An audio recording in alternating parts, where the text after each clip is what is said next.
하나님의 삼중 안전장치, 하나님의 삼중 안전장치라는 제목으로 말씀을 전하겠습니다. 사랑하는 성도 여러분, 여러분은 인생을 살아가면서 삶을 보호하고 지속적으로 영위하게 해줄 안전장치가 마련이 되어 있습니까? 여러분들의 안전과 생명을 보호해주는 장치는 어떤 것이 있습니까? 고대 사람들은 튼튼한 성벽이 자기들의 안전을 지켜준다고 생각했습니다. 그래서 성곽을 짓고 주위에 높은 성벽을 세웠습니다. 그 위에 파수꾼을 세워서 든든하게 지키게 했습니다. 오늘날은 어떻습니까? 불안한 시대를 살아갈수록 더 많은 대비책을 세우려고 노력하지요. 그래서 좀 더 크고 안전한 집을 마련하려고 노력하고, 또 보험을 들고 저축을 통해서 노후를 보장받으려고 계획합니다. 그리고 인간관계와 건강관리를 통해서 행복하고 안전한 삶을 살아갈 꿈을 꿉니다. 그러나 하나님은 이러한 모든 인간의 노력에 대해서 시편 기자를 통해서 이렇게 말씀하셨습니다. 시편 127편 1절 말씀에 여호와께서 집을 세우지 아니하시면 세우는 자의 수고가 헛되며 여호와께서 성을 지키지 아니하시면 파수꾼의 깨어있음이 허사로다.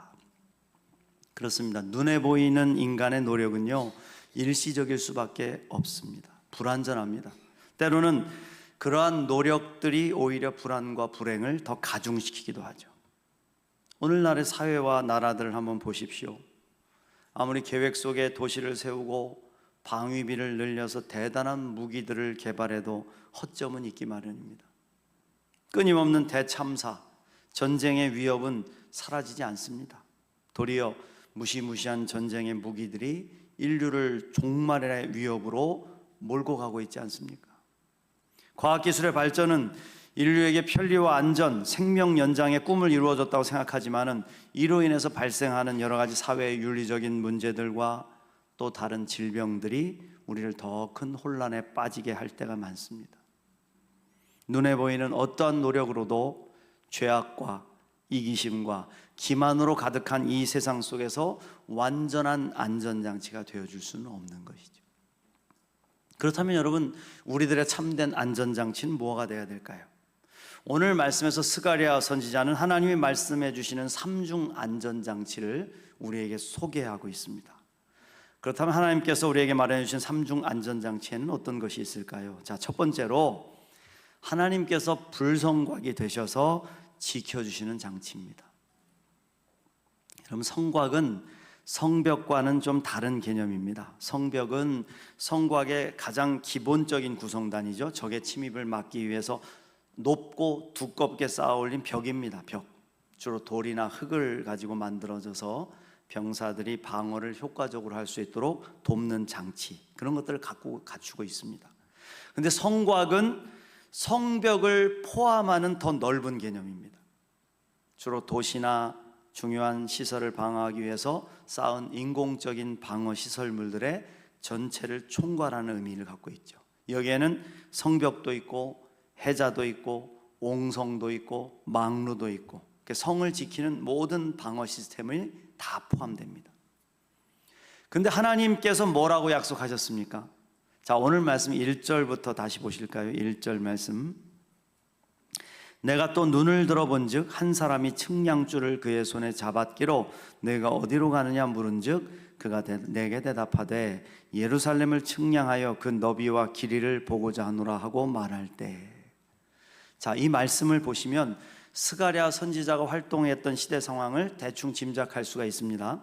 자, 스가랴는 바벨론에 패망한 이스라엘 백성들이 70년의 포로 생활을 마치고 고국으로 다시 돌아갈 때 활동했던 선지자입니다. 위세등등했던 바벨론이 페르시아라는 나라의 멸망을 당하고 주전 538년에 페르시아의 왕 고레스가 칙령을 내리죠. 유다 백성들은 고국으로 돌아가 성전을 재건할 수 있다, 허락을 내립니다. 이때 함께 돌아와 이스라엘의 성전 재건과 영적 회복을 촉구하는 예언을 선포했던 선지자가 바로 스가랴입니다. 자, 오늘 말씀에서 스가랴 선지자는 환상을 봅니다. 환상. 한 사람이 손에 측량줄을 잡았습니다. 그리고는 예루살렘을 측량하려고 했대요. 측량하는 이유가 뭐죠? 여러분 왜 측량을 합니까? 건축을 위해서잖아요. 건축을. 무너진 성벽을 다시 세우고 예루살렘 성을 회복시켜서 백성들이 안전하게 살아갈 수 있는 기초를 닦기 위한 작업을 하는 것입니다. 근데 이상하죠. 아주 이상하죠. 하나님께서 이렇게 말씀을 하신 겁니다. 3절 말씀. 자, 3절부터 보시면, 내게 말하는 천사가 나가고 다른 천사가 나와서 그를 맞으며 이르되 너는 달려가서 그 소년에게 말하여 이르기를 예루살렘은 그 가운데 사람과 가축이 많으므로 성곽 없는 성읍이 될 것이라 하라. 여호와의 말씀에 내가 불로 둘러싼 성곽이 되며 그 가운데에서 영광이 되리라.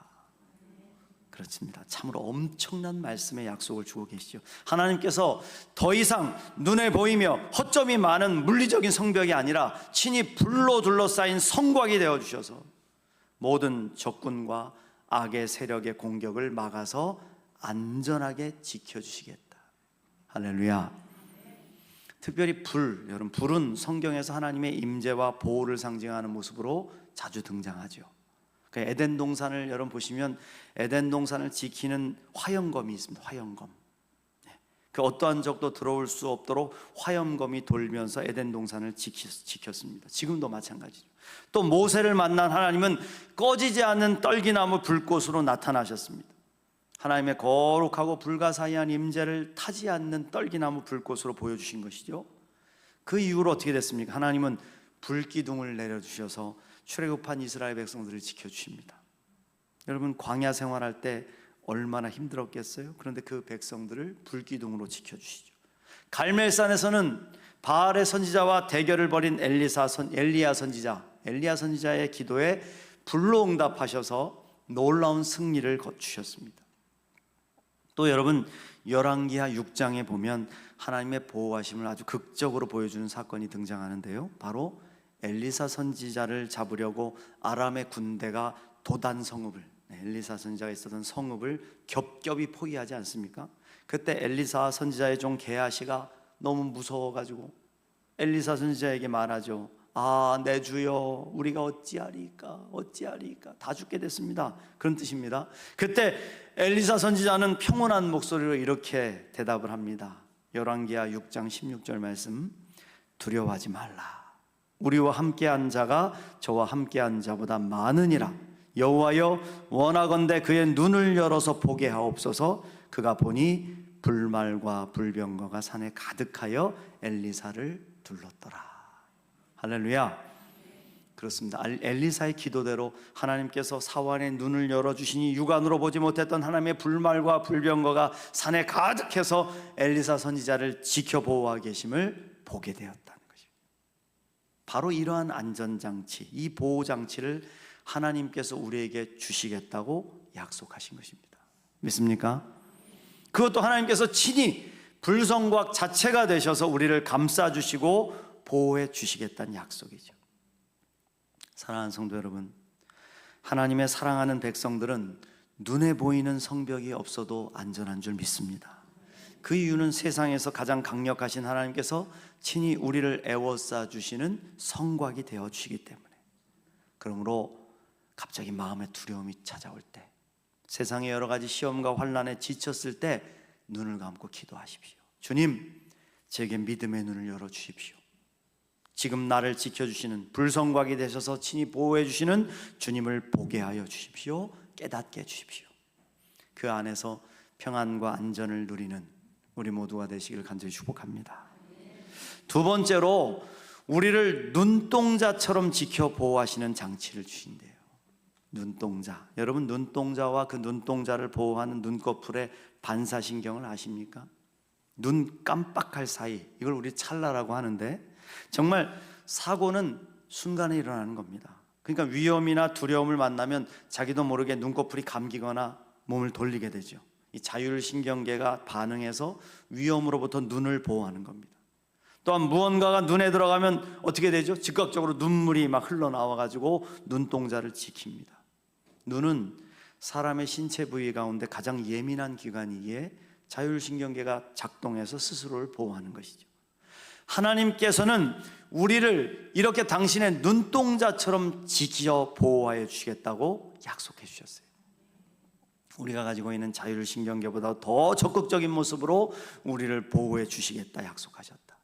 하나님께서 우리를 눈동자같이 보호하신다는 약속은 성경에 여러 군데 나와요. 먼저 신명기 32장 10절 말씀, 여호와께서 그를 황무지에서 짐승의 부르짖는 광야에서 만나시고 호위하시며 보호하시며 자기의 눈동자같이 지키셨도다. 여러분, 이스라엘 백성들이 광야를 걸어갈 때 얼마나 힘이 들었겠습니까? 사람이 생존하기 힘든 그 광야에서 하나님은 자기 눈동자를 지키시듯이 이스라엘을 보호하시고 인도하셨다는 말씀입니다.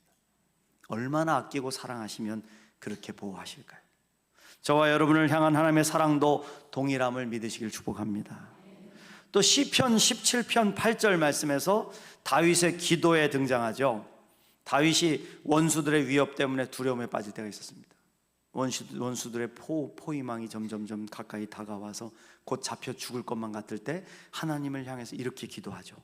나를 눈동자같이 지켜주시고 주의 날개 그늘 아래에서 감춰주십시오. 할렐루야. 그렇습니다. 다윗은 자기를 해치려는 대적들 속에서 하나님께서 눈동자를 보호하시듯이 신속하게 자기를 보호해 주시고 지켜주시기를 간구한 것이죠. 여러분, 오늘 말씀에 아직 바벨론에 남아있는 이스라엘 백성들이 있었습니다.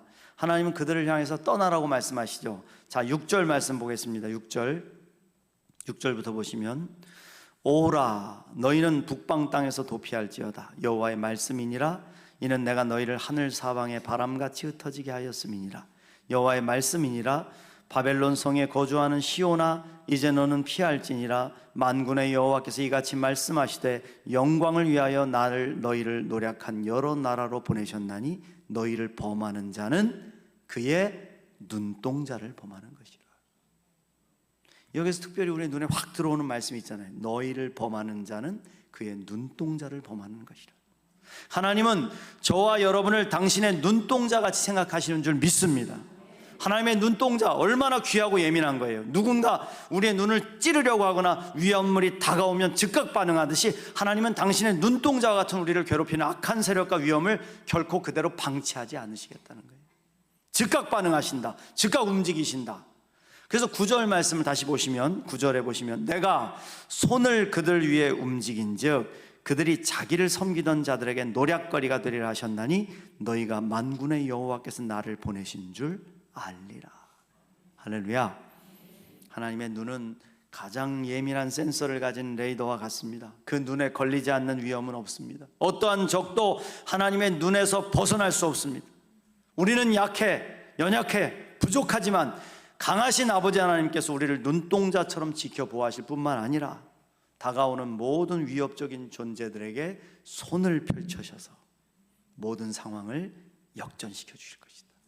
믿습니까? 예전에 싸움의 기술이라는 영화가 있었습니다. 별로 좋은 영화는 아니지만 재밌게 본 적이 있어요. 이 영화에 보면 매일 매만 맞고 다니는 불쌍한 학생이 나옵니다. 주인공이죠.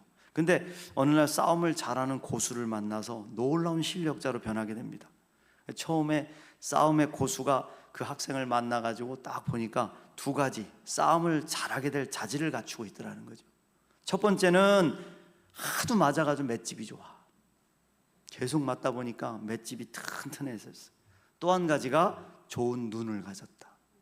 주먹이 날라와도 눈을 감질 않아. 맞다 보니까 주먹이 어디로 날아올지 어디를 맞게 될지를 다 보게 되는 것이었어요. 결국 고수의 도움으로 실력을 쌓아서 놀라운 실력자가 되는 거죠. 하나님은 모든 것을 감찰하는 눈을 가지신 분이십니다. 그 어떤 위험도 예외가 없이 모두 발견하시고 대처하실 수 있으시죠. 그런데 하나님의 방법은 한 발자국 더 나아가신다. 바로 역전시키신다. 눈이 좋은 권투 선수들은요, 눈을 감지 않습니다. 모든 공격을 방어하고 피하고 도리어 공격해서 역전 KO승을 거두듯이 하나님은 우리를 그렇게 승리케 하실 것이다. 그래서 오늘 말씀에서 내가 손을 그들 위에 움직인즉 그들이 자기를 섬기던 자들에게 도리어 노략거리가 되리라. 할렐루야. 하나님께서 눈동자같이 우리를 지켜주실 뿐만 아니라 우리의 삶의 자리와 연약함을 역전시켜 주셔서 도리어 승리의 찬송을 부르게 하실 것이라는 거죠. 우리를 괴롭히던 악한 원수와 어둠의 세력은 도리어 하나님의 놀라우신 승리 앞에 무릎 꿇게 될 것입니다. 믿습니까? 사랑하는 성도 여러분, 오늘 사는 우리들에게 이러한 보호하심과 하나님의 승리가 간절히 필요하지 않습니까? 여러분 필요하시지 않습니까? 저는 필요하더라고요. 우린 연약하기 때문에 나의 인생조차도 지키기 힘들잖아요. 나조차도 지키기 힘든데 우리 자녀들의 인생을 아무리 지켜주고 싶어도 지켜줄 수가 없더라고요. 우리 아이들이 학교에서 이 광야 같은 세상에서 어떠한 폭력과 위협에 노출될지 알 수가 없습니다. 때로는 알았다고 해도 너무 늦었을 때가 많더라고요. 그러니 어찌해야 되겠습니까?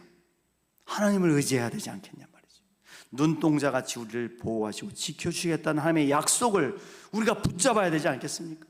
그 은혜를 사모하고 그 능력으로 기도하면서 우리의 가정과 우리 자녀들에게 보호의 갑옷을 입혀주셔야 되지 않겠냐 말이에요. 눈동자같이 보호해 주시는 놀라운 장치가 오늘 저와 여러분과 자녀들의 삶에 임하시기를 간절히 축복합니다. 마지막으로 하나님께서 친히 우리 가운데 거하셔서 함께 하시는 가장 완전한 장치를 주시겠다. 할렐루야. 도움의 손길을 보내주고 다가오는 적을 막아주시는 보호는 잠시 평안을 유지시킬 수 있어요. 뭐 인생을 살아가면서 돕는 사람들을 만나게 하셔서 잠시 평안해지고 길이 열리고 부자가 될 수는 있어요. 그러나 다시 반복됩니다. 이러한 위협과 공격으로부터 완전히 자유로울 수 있는 법은 가장 강력한 힘을 가진 분이 우리의 중심에 계셔서 나와 함께 계실 때, 그래서 감히 접근하거나 공격할 생각조차도 낼 수 없도록 당신의 위엄을 나타내 주시는 거, 할렐루야, 최고의 방법이죠. 사실 이스라엘 백성들에게 하나님은 그런 분이셨잖아요.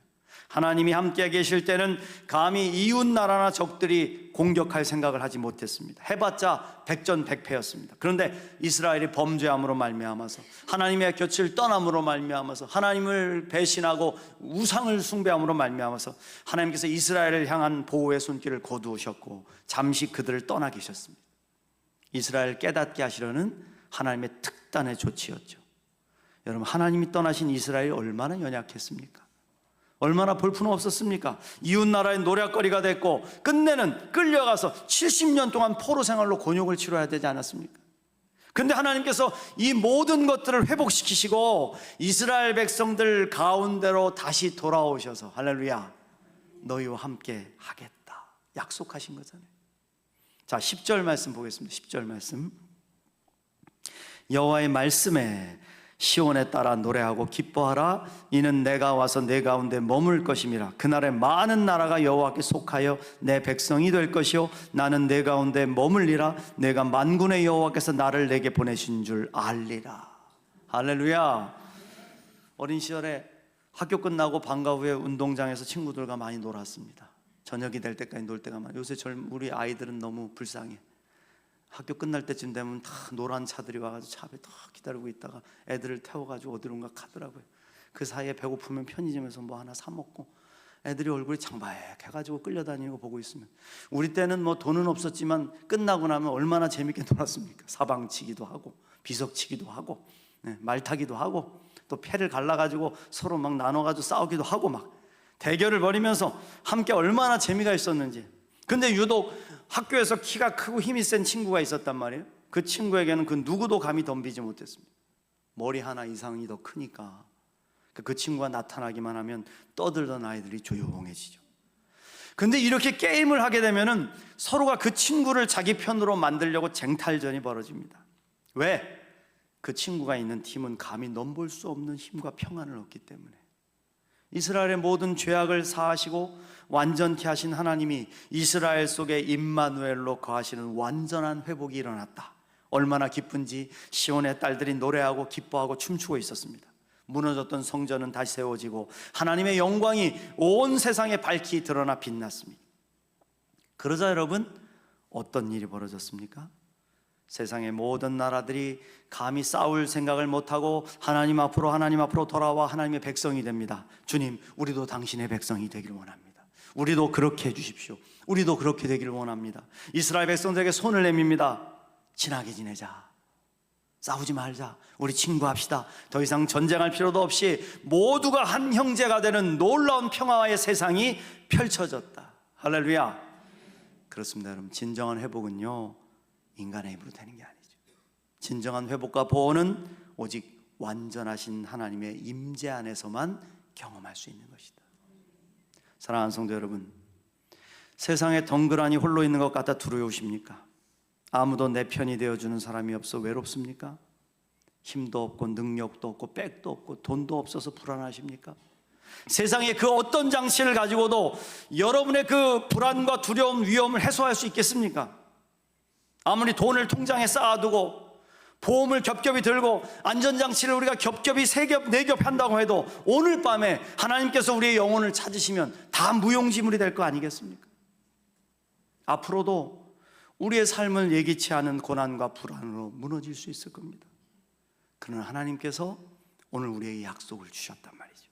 내가 너에게 3가지 가장 안전한 장치를 마련해 주겠다. 내가 너의 불생각이 되어서 보호해 주겠다. 내가 너를 나의 눈동자같이 지켜주겠다. 내가 너를 가운데 거함으로 그 누구도 넘볼 수 없는 능력으로 역사하겠다. 할렐루야. 오늘 주님의 이 약속의 장치를 여러분이 소유하시기를 축복합니다. 그러기 위해서는 기도하셔야 돼요. 믿음으로 살아야 된단 말입니다. 보험보다 더 중요한 것이 기도하는 것이고, 날마다 말씀을 묵상하고 하나님과 동행하기를 힘쓰는 것이죠. 하나님의 놀라운 임재 안에서 멀어지지 않도록, 그 품에서 떨어지지 않도록 그 안에 계속 거할 수 있는 것, 그때 우리는 찬양할 수 있는 것이죠. 내 아버지 주님 품 안에서 내 영혼은 안전합니다.